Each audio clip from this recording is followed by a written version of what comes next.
So, welcome everyone to another Living Life Naturally podcast. And of course, I am your host, Lynne Wadsworth. I'm always here to help you in any holistic health and wellness questions that you have. And if there's something specific you'd like help with, I would love to invite you for my free Healthy You Clarity call, which you'll find in the show notes. But in the meantime, I have with me Angel Shannon. She is a personal development keynote speaker, board certified nurse practitioner, and founder of Seva Health and Seva Institute. So her inspiring presentations are drawn from over 2 decades of clinical practice and lifetime study of integrative health and mind-body medicine. Her engaging workshops and seminars teach people how to intentionally create a foundation of specific health practices that will help them achieve better health and continuous personal improvement in every area of their lives. And she doesn't just talk about mind-body medicine, she lives it. As a student of T'ai Chi Chuan and having received her teaching certification in hatha yoga, she's a pioneer in weaving both wisdom and traditions into her clinical and private coaching practice. Now, in 2019, she founded the Seva Institute to bring these ancient contemplative practices into the corporate environment by leading corporate workshops in mindfulness-based stress reduction to help participants overcome work-related stress, develop inner resilience, and foster a culture of embodied leadership. She's also a graduate of the University of Maryland and a member of the American College of Lifestyle Medicine. Angel's talks, teaching, and clinical practice are always one part science and one part storytelling, as she shares in her inspiring stories of the many people she's helped successfully lose weight, reverse chronic illness, and rescue their mental health to reach peak performance in their lives.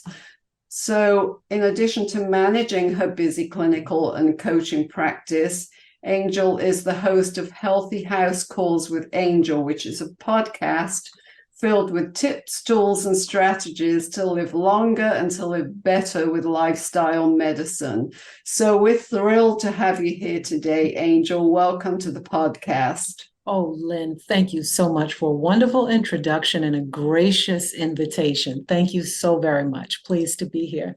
So I'm thrilled to say that my daughter is also a nurse practitioner, so I understand that. And I think that the way that you have integrated so many things is just so wonderful, because it's not just the nursing practice part of it, but there's so much more. So help us to understand, before I get into your story, what the difference is between alternative medicine, integrative medicine, and lifestyle medicine. That's such a wonderful question, and I get asked that a lot. So I always say that we start with the foundation. Here in the West, we know allopathic medicine to be pretty much our standard, science-based, research-based. It's disease-focused. So we have cornered the market, so to speak, here in the West on our diagnostics. So diagnosing illness, treating illness. Alternative, lifestyle, and integrative medicine all speak to a focus on wellness as well as disease prevention. So beyond just diagnosing illness and treating illness, integrative medicine, lifestyle medicine, and alternative medicine all really have a different sort of methodology, a focus on disease prevention in the first place.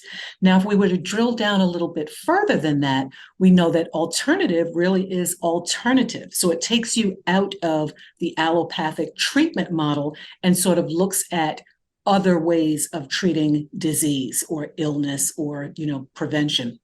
Integrative, on the other hand, which is my space, and lifestyle medicine is really about, like the word suggests, how do we integrate these two things? How do we bring the best, what I say, the best of Western medicine science, and join that with ancient wisdom traditions, whether it be Ayurveda, traditional Chinese medicine, traditional medicine from, Africa and South Asia? How do we integrate that? So that's really my space, is marrying those two things together, because I think there is a solid place for allopathic medicine here in the West with, mammograms, x-rays, ultrasounds, sometimes even surgeries, but there's also solid science to back up the ancient wisdom traditions. And lifestyle medicine comes underneath integrative medicine, in that it is 100% disease prevention focused. And it has a little bit of a broader scope, because then it takes into account spiritual wellness, community. We know the Blue Zones is all about building community and healthy aging. So those two areas are really where I live, integrative and lifestyle, so that we really take the best of all of this and weave it together. And how did you get into this specific style of medicine? Wonderful question. So I grew up in a very holistic household. My mother, my grandparents were farmers, so they lived on the land that, where my grandfather built his home for he and my grandmother, and the home that my great grandmother lived in. Mm. They had 5 or 6 acres, grew all of their own food. They raised small animals. They went in town for the staples, but for the most part, made their own soap powder to wash clothes and whatnot. And I spent every summer there as a child. It was rural Georgia. And my mother was also very holistic. I come from a long line of women who were lay midwives. And so, midwifery back then was more than just delivering babies. It was also whole family health, treating the whole family.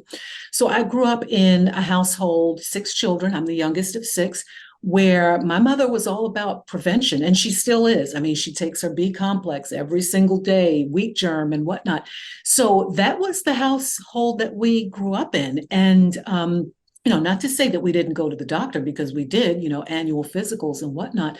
But my mother knew and knows every herb you can ever think of, the vitamins and all of that. So when you grow up that way, it's hard to, you maintain your roots. And so when I went into healthcare and whatnot, and worked in ICU and trauma and all this, I thought, this is not what I'm used to.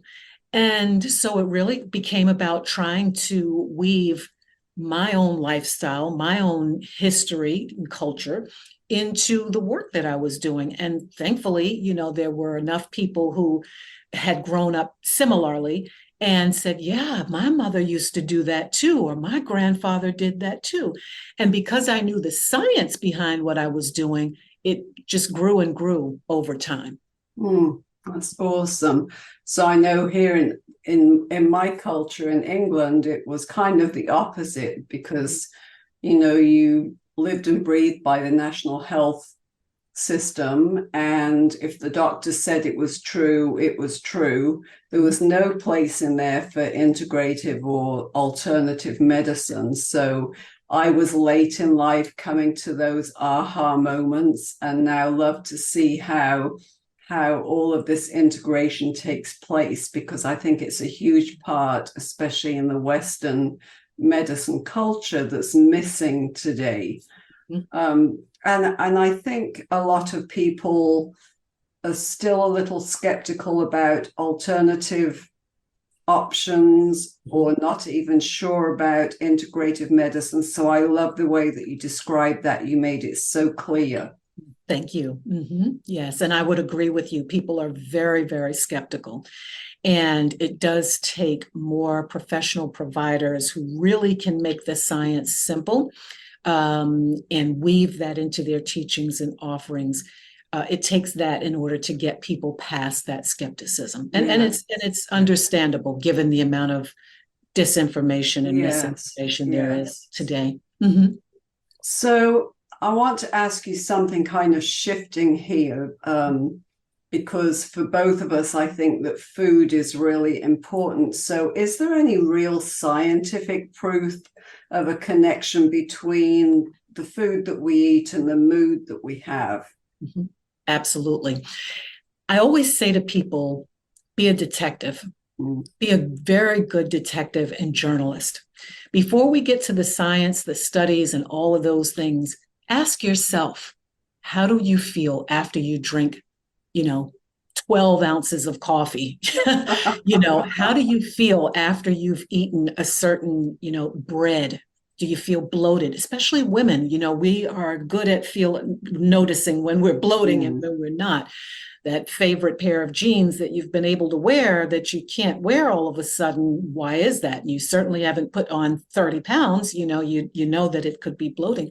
So I always say, be your first student, your first teacher, your first detective. But there's absolute science behind, and it's called functional nutrition, understanding how nutrition functions basically in, your day-to-day wellness, your overall health. So we know that there's solid evidence that supports gut health and gut bacteria, the growth of good gut bacteria and how that relates to our ability to focus, our ability to sleep well at night. We know that there are certain bacteria types that help develop more healthy bacteria. We know that tight junctions, when we have like irritable bowel disease or we have a leaky gut, we know what it means when, bacteria leaks out of those tight junctions and can create inflammation in the body. The other thing is something called gene SNPs. I just wrote about that in my newsletter on Wednesday about single nucleotide polymorphisms and knowing that you can't change your genes, but you can change how your gene expression takes place. We have a look at some of the the nightshades. Everyone's so rah about the Mediterranean diet, but some people should absolutely stay away from, the nightshades because it can create inflammation. And the best thing, Lynne, the best thing is that we have testing now. Well, this testing is not just coming along, but it's just more in the forefront. We have testing now to reveal these inflammation markers, to reveal these food sensitivities and allergies and things like this. We have testing now to find out about whether there are single nucleotide polymorphisms that are influencing weight gain and weight loss. I have women coaching clients who have struggled for years with weight loss, only to do some of these testings and see, gosh, I don't even methylate my B vitamins appropriately. I need to get a methylated B vitamin. There are things like that we can test for, and we are more robustly testing to put that in front of a patient or a client, coaching client, and say, hey, here's the evidence. Here's why you've been struggling. So yeah, there's solid science, and it falls under the realm of functional nutrition. So for your listeners, I would say, Google that. It will take you down a very wonderful rabbit hole, but there's lots and lots of information out there, and robust evidence-based, studies, RCTs, randomized control trials, things like this, that, the readers and listeners can avail themselves to. And I think that women in their menopausal years probably experience this more than when we're younger. So, for example, some of the foods that we've eaten all of our life, all of a sudden, we don't know why we're eating them and we're feeling bloated and we don't have the same reactions. Do you come across a lot of people in the area of menopause that have more of a tendency to have those sensitivities?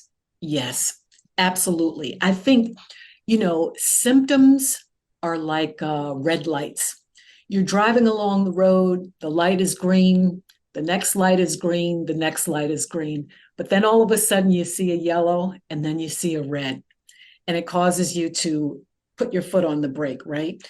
Perimenopause and menopausal stages of a woman's life is full of yellow lights and red lights, right? That really wake us up. We've not been thinking about it. That low-lying sensitivity has probably already always been there. And, you just don't think about it. You keep going on with your life, especially if you're raising children too. A lot of times women, when we're raising children, we just keep plowing through. We really don't stop to, tend to some of the symptoms and the yellow lights that come up because we just power through. But it's interesting what happens when we get to perimenopause and menopause. Some of these symptoms become unbearable. Things like the inability to sleep, the inability to focus, the brain fog, it begins to impact our lives. And I always say, most people don't change until something impacts their life or lifestyle. Going to work and having a meeting at 9 a.m. and having no idea what they're talking about because you're so brain fogged because you didn't sleep, that's going to wake you up, right? So that's what happens at this stage of life, is that these symptoms really become like front and center, and they impact our day-to-day lives, our productivity, our relationships. Menopause with vaginal dryness. I mean, all these things just really, really start waking us up, and we start, saying, I got to do something about this. I can't do this anymore. Yeah, it's so true what you're saying. People have to have an awareness and a desire to change, and it's only when the symptoms become so apparent to us. And I've talked to a lot of people in perimenopause and menopause, and they're not always even aware of the brain fog. But for me, that was a huge part of it. So do you have some simple strategies that people can use to help with that? You're talking about specifically the brain fog, yes. Absolutely. I always say, start with the basic medical things, right? I never call something psychological or psychiatric until I know that it's not medical. Check the thyroid, get thyroid antibodies. As we age, unfortunately, things change and they start to decline a little bit. Make sure, and thyroid is one of those things, especially as we get older. Thyroid is your master metabolizer. So make sure you're getting an annual physical. A lot of people don't go to the doctor until they feel sick. Oh, well, I haven't been to the doctor in years because I haven't had any problems. Well, you don't know that you don't have a problem because you haven't gone, right? So get that very robust physical, the annual physical, with your labs, your vitamin D. Make sure you're not iron deficient. Make sure you're not, anemic or anything like that. Make sure the thyroid is working. Make sure that you don't have electrolyte problems, low potassium. All of these kind of little things can cause a lot of problems that mimic brain fog. So I always say, never call something psychological or psychiatric until you know for sure it's not medical. Once you've gotten that done, I would take it a step further and get some functional nutrition testing. Yeah. See where you're deficient in your, macros and micros, your nutrients. These nutrients are important. A lot of women will push back and say, oh, I eat all organic. Well, let me say a word about eating organic. Organic only means that the food wasn't sprayed with a pesticide. That's all it means. It doesn't mean that the food is nutrient rich. It could have been grown in poor soil, could have been grown, in Brazil, and it's been on a truck for 6 weeks to get to you. Amazing how those bananas go bad overnight, right? Because they're not in the freezer anymore, or whatever container they've been traveling on.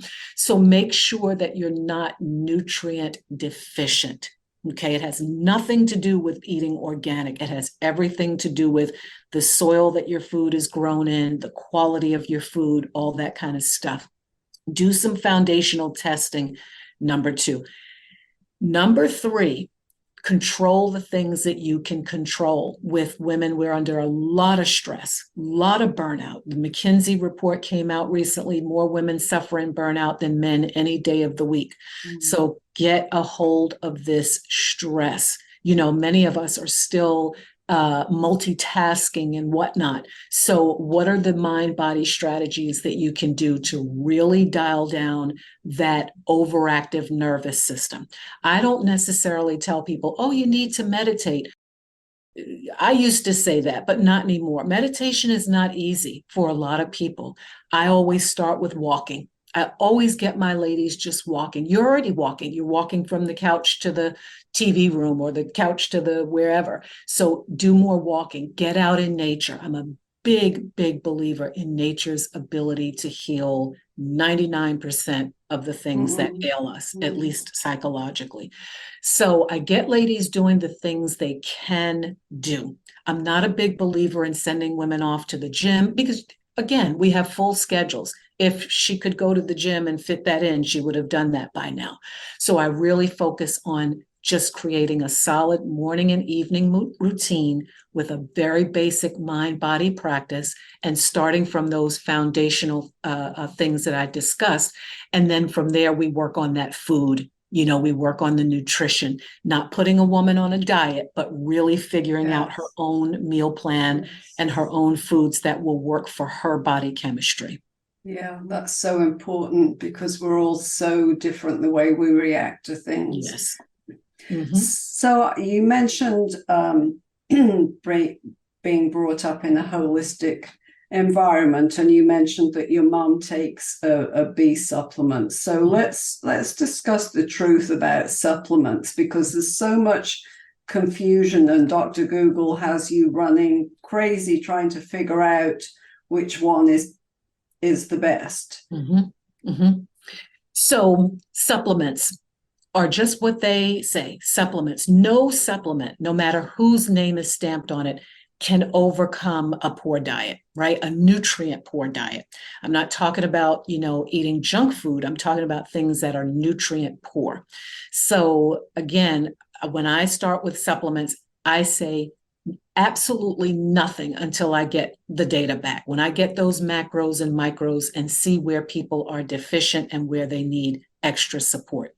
I always start with the brain, because if you feel better, you will do better. So I look at omega-3s. Your brain is 70% fat, made up of water and fat, right? So you need healthy fats for your brain. I start with that. I always start with the food, the diet. So where can we get good, healthy fats? We can get those in salmon if we're eating fish. We can get them in flax seeds, chia seeds, hemp seeds, all of those kinds of things. But supplements, where that comes into play is, if we give you a little extra, how would you feel? If we correct those nutrient deficiencies, because no one's eating the best diet. No one is. No one's eating the 3 square meals plus the snacks in between. We all fall off from time to time. So supplements just come in for those different areas where we could be deficient. But in the realm of supplements also, and by the way, B vitamins, you said, if I was stranded on an island and could only have one vitamin, it would be the Bs. Because when I do my testing, and I have the ladies in the office or with my coaching clients, I actually show them the Krebs cycle, back to chemistry when we were younger. B vitamins are crucial in many different phases. They activate different enzymes, which cause different reactions in the body. If you are B deficient, your brain neurotransmitter production, dopamine, serotonin, norepinephrine, all these kinds of things, is going to be a problem, right? So B vitamins are crucial for mental health. The good thing about Bs, anything you don't need, your body's going to flush away anyhow, right? But I've neurological problems, people who have, carpal tunnel, things like that. I've done so much work with the B vitamins, B replacement. No one, and now, in my intro, you said 2 decades. I have to update that. I've now celebrated 30 years in healthcare. Wow. And I know for sure the number of patients that I have had who have, with supplementation, the right supplementation, who have felt better, anxiety, things like this. But in the realm of supplements, there's also the herbs. There are adaptogens. There's ashwagandha. There are solid studies in the NIH database on ashwagandha, rhodiola, schizandra, one of my favorites for women. Vitex, one of my favorites for women. Lemon balm. I just prescribed lemon balm for someone. Gentian root, which is great for stimulating the appetite. Valerian, wonderful for sleep. lemon balm, fantastic, passion flower. So those two are supplements, right? Because you don't go to the grocery store and just go buy passion flower. So the herbs fall in that category for me as well. I use a lot of herbal medicine in my practice, especially with my elderly population. I do not like seeing them on a lot of prescription medications. I will prescribe, and I'm not anti-medication, but I like to use the least amount of, prescription medications with my elderly population because they're very sensitive to, high doses of things and whatnot. So in the realm of supplements, as I said, falls the herbs. And herbs, let me say, for women who are in perimenopause and menopausal age, it is just made, herbs are made for women at that age because they're so gentle. They're so gentle, they're easy to dose with the right person who knows, herbs and things like this can be just what a woman is looking for, especially for a lot of those symptoms of the brain fog, the inability to sleep, get a good night's rest, that anxiousness all the time. The adaptogens are my go-to for those symptoms. 100%. Now, do you make your own tinctures? I make some of my own, but I do have several brands that I rely on, for prescriptive purposes. For myself, I know enough to make them, but I wouldn't recommend that other one, for other people to make it because, they're medicines, they're nature's medicines, and too much can be too much. So I was just reading up on some St. John's wort this morning and thinking, gee, I really have got to get back to, incorporating that a little bit more into my recommendations for depression and things like this. So lots of good studies out on all of these things too.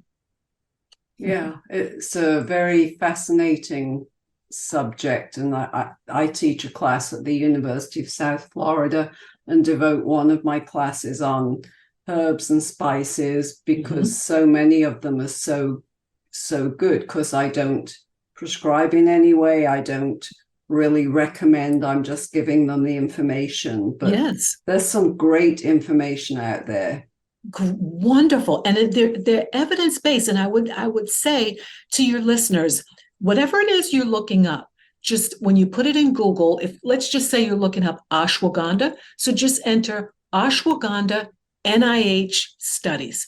And from there, you'll pull up all of the evidence, that has been studied if you want to read the studies. Some of them are qualitative and not quantitative. So you can read the qualitative is a little bit easier on the eyes. The quantitative can be a little bit heavy on the data. And the statistics and all of that kind of thing. And you can get lost in that. But I would highly recommend just, putting that in your Google search and, pulling up some of these studies. And I'm thankful that you mentioned spices as well. I do maintain a kitchen herb, garden. I was reading up on thyme and its role in depression, treating depression and whatnot.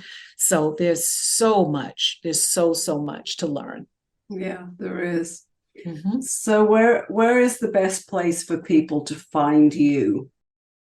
2 places. Go to my website, angelvshannon.com. That's sort of like my umbrella place where you can see my own background and whatnot, but then that will link you to Seva Health Group, which is my clinical practice.